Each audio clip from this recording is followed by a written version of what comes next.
Kunnamkulam custody മർദ്ദനത്തിലെ പ്രതികളെ സർവീസിൽ നിന്ന് പുറത്താക്കണമെന്ന് പ്രതിപക്ഷ നേതാവ്. മുഖ്യമന്ത്രിയുടെ ഓഫീസിലെ ഉപജാപക സംഘമാണ് പോലീസിനെ നിയന്ത്രിക്കുന്നത്. അവരുടെ വക്താവായി DIG മാറരുതെന്നും സതീശൻ പറഞ്ഞു.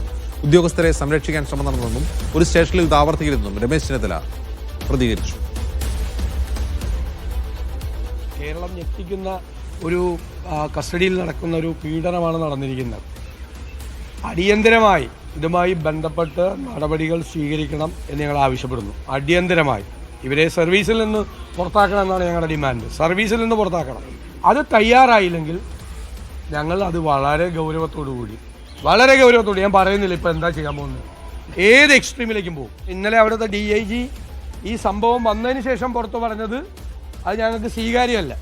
അതൊക്കെ വീണ്ടും ഇവരെ രക്ഷിക്കുന്നതിന് വേണ്ടി നടത്തുന്ന ശ്രമമാണ്. മുഖ്യമന്ത്രിയുടെ ഓഫീസിലെ ഒരു ഉപജാപക സംഘമാണ് പോലീസിനെ ഭരിക്കുന്നത്. ആ ഉപജാപക സംഘത്തിൻ്റെ വക്താവായി DIG മാറരുത്. ഇത്രയും ഭീകരമായിട്ട് ആ ചെറുപ്പക്കാരനെ മർദ്ദിച്ചിട്ട് CCTV ദൃശ്യങ്ങളുണ്ടായിട്ടും ആ മർദ്ദിച്ച പോലീസ് ഉദ്യോഗസ്ഥന്മാരെ രക്ഷിക്കാനാണ് പോലീസിൽ ഉന്നത തലത്തിലുള്ള ആളുകൾ പ്രവർത്തിച്ചത്. പോലീസ് സ്റ്റേഷനുകൾ ഇങ്ങനെ ഇടിമുറികൾ സൃഷ്ടിക്കുകയും രാഷ്ട്രീയ എതിരാളികളെ പിടിച്ചുകൊണ്ടുപോയി മർദ്ദിക്കുകയും ചെയ്യുന്നതൊക്കെ എങ്ങനെ അംഗീകരിക്കാൻ കഴിയുന്ന കാര്യമാണ്?